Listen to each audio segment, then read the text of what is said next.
Bah di keadaan kedua tinggal buah acok yang tahu dia.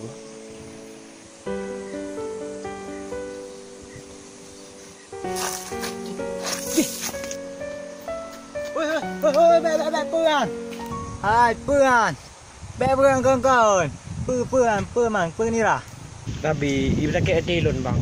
Oh, Anda ingin putasi bunuh diri? Jangan cemas. Hubungi nomor sini menyediakan peti mati, tembak mati, suntik mati dan menyediakan lain-lain perbagian alat mati. Kamu tewas, kami puas.